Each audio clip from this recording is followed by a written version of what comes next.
Hi, so I want to talk more about ISFJs today. One of the interesting things about ISFJ, and I kind of tested this theory recently and got the result that I was actually thinking of. So when you take a personality test, one of the first things you want to know is who you're compatible with. You want to know what your perfect mate is, And for me, I'm curious how many personality types get with their dualities. Like me, I'm an ESFJ with an INTJ. We've been together for 13 years now. And with an ISFJ, you can look at their duality, which is an ENTJ, and you can also look at mypersonalitypage.com and find out what their two most likely are to be. In personalitypage.com will tell you why they think that these ones could be together, whether it's because, the NT will complement this kind of SF or whatever. But in my observations, I have found out that the perfect mate for the ISFJ is an ISFJ itself.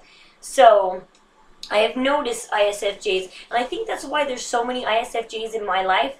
Everywhere I turn, they're there. And what the reason for that being is because when you find one ISFJ, they all just kind of gravitate together.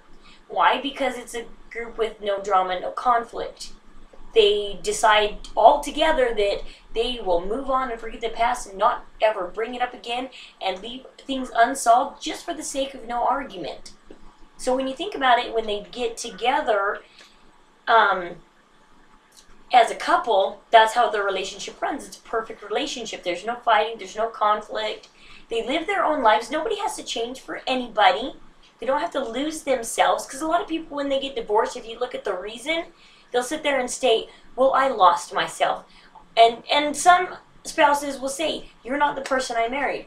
But you're not going to find that in two ISFJ relationships, is because they get to remain themselves, make their own personal choices, and you allow your mate to do that. And that's exactly what they're looking for in a relationship, is not for people to be telling them what to do. They want to be able to say, this is what I want, and go do it, and not have anybody holding them back from doing it. And like with me and my INTJ, I mean, he will tell me, don't do it, but he'll also tell me, well, live and learn, it's your own choice, but I'm going to tell you not to do it. And I still have my choice. And sometimes I still do it. But I've learned a lot lately. I've grown up a lot. I don't do it. It's kind of funny. I run some of these videos by my INTJ, and he just kind of laughs at me like, are you serious? I'm like, yeah. But we both 13 years ago got in this personality type, but lightly. And over the last 13 years, I've just heavily picked it up each and every year. And my INTJ rolls along with it because he likes personality typing. I'm to the point where I can sit with somebody in a half a day and probably have them personality typed. I personality typed 2 people this morning that I had to work with for 4 hours. By the first 2 hours working with them and talking to them about how they deal in their life and their problems, I deemed one of them an ISTJ and the other an ISFJ. And it was kind of funny watching an ISTJ and an ISFJ be together, because the ISFJ wanted to do things her way, and she kept insisting upon it and insisting upon it when the ISTJ decided, no, we're fine. But the ISTJ is very, very internal, more internal than the ISFJ. And so the ISTJ sat there and was like, she was happy when she was pulled away from that job into another one and got to make a break away, because the ISTJ decides in their mind that this is how I want things done. They're impersonal about it. They don't need to discuss it with you. They just do it, and they expect you to understand it.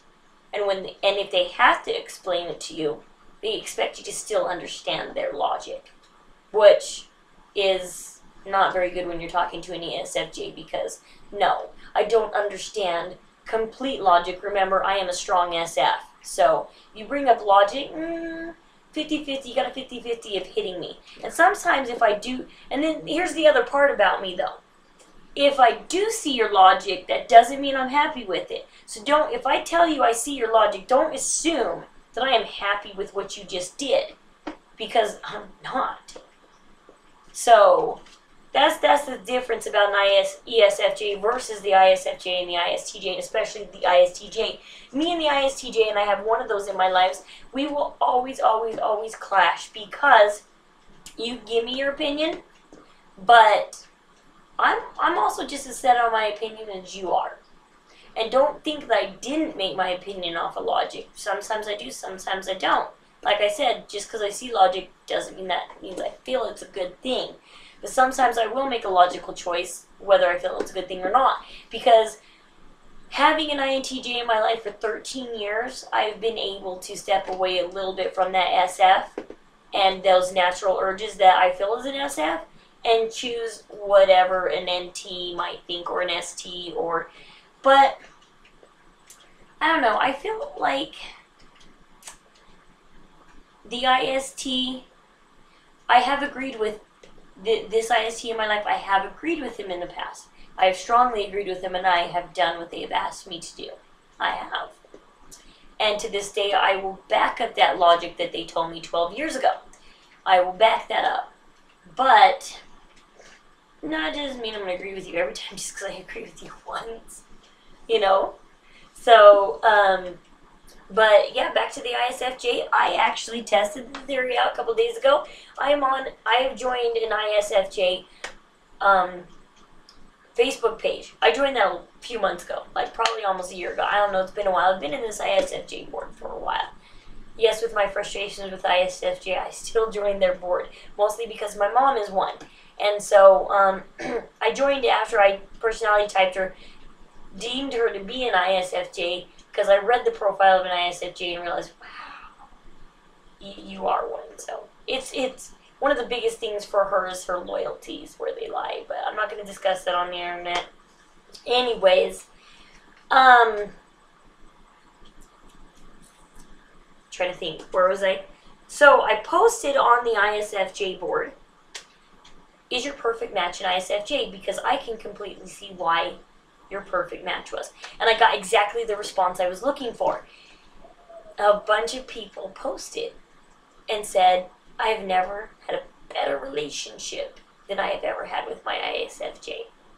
And only one person posted saying it was the most boring relationship they had ever had. I mean, I guess you can see how they're boring. There's my... Are you laughing? What's your personality type again, Christopher? INTP. My INTP's over there laughing at me. Stupid INTP. No, I'm just kidding. I need to... The INTP's funny. I'll have to get into it. You know, I want to do a video on that with my INTP because I've discovered some things about an INTP, but we'll go into that later. Maybe after this video.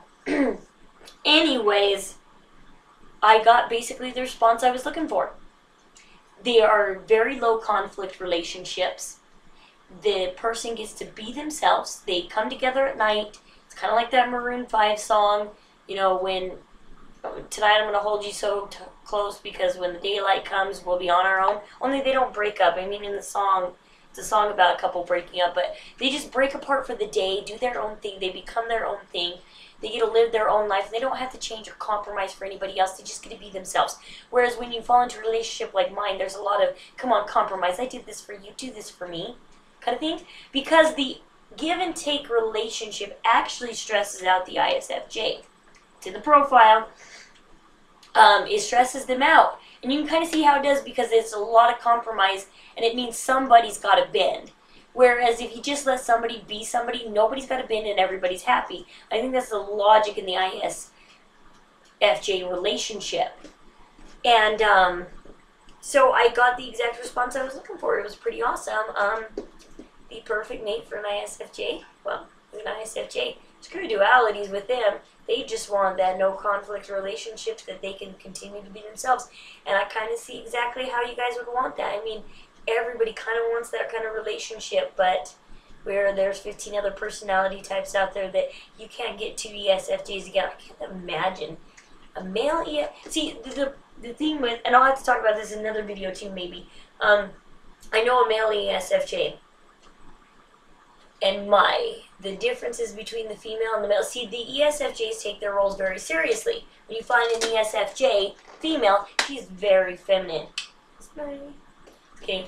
And when you find a male one, You get the very, very male ESFJ, very, very male ESFJ. And they take their roles, the ESFJ takes their roles and their traditions extremely, extremely seriously. So when you find one of those, it's seriousness, it's serious business. We take everything serious. We don't laugh, ever. Just kidding. Anyways, that's my interesting thing about ISFJs. You keep your no conflict relationships. I like watching them. I think they're very interesting, and good luck on them, because you guys just have this perfect thing, just bringing yourselves together. Just yeah. So all right, thanks, and I'll go and do another video with my INTP, because there's some interesting things I've found out about INTP that actually matches my 14-year-old. So we'll go over that. Thanks.